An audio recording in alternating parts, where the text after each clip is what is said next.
2 years. Is this repeated political upheaval or a symptom of something deeper?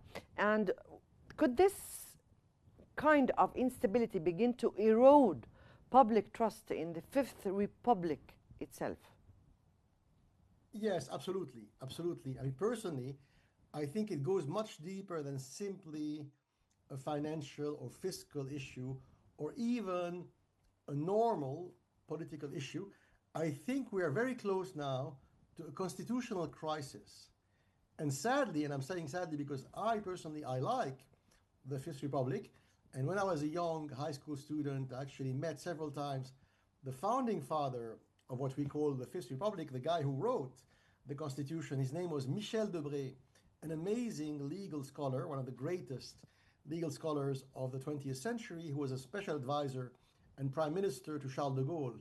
And so that Constitution is really a masterpiece. It's a French masterpiece. And it's the handiwork of Michel Debré and Charles de Gaulle.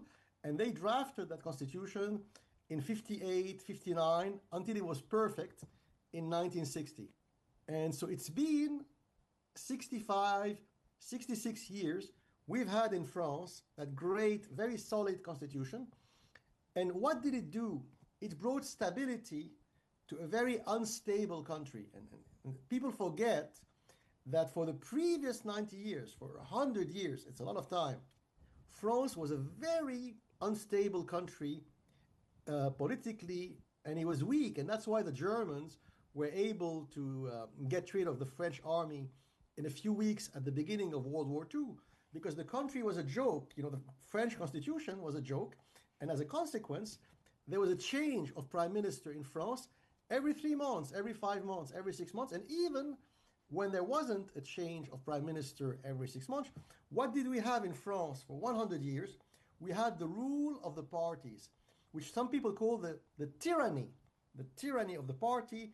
It's a little bit, sometimes you have it, to a lesser extent today, in Italy and Israel, the tyranny of small parties. So because there is no majority in parliament in Rome or Jerusalem or Tel Aviv, then small or mid-sized party can, like tyrants, like dictators, pressure the prime minister and say, we will back you in exchange for that.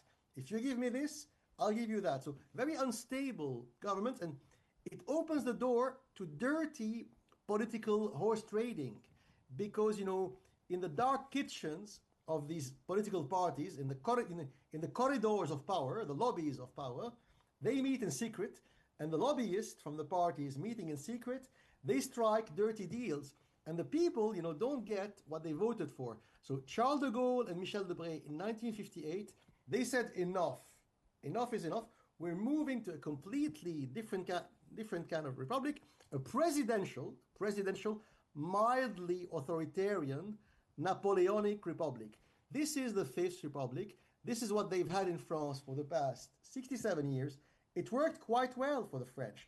But now the likes of Macron and Bayrou are stabbing, you know, they're stabbing the French constitution in the back with the help of the socialists and the social democrats. They always hated the Fifth Republic, and the likes, you know, the likes of NATO, you know, the likes of NATO and Germany, they also hated the Fifth Republic from the start because it made France stronger, and it made France more independent from the EU and from NATO. So all these guys now are stabbing France in the back. So I'm afraid that poor Fifth Republic constitution is bleeding. It's bleeding because of Macron and Bayrou, and it may well die in the coming months. Well, hopefully not, because hopefully that not. would reflect on Europe as well. Let me go here to Mr. Hassan.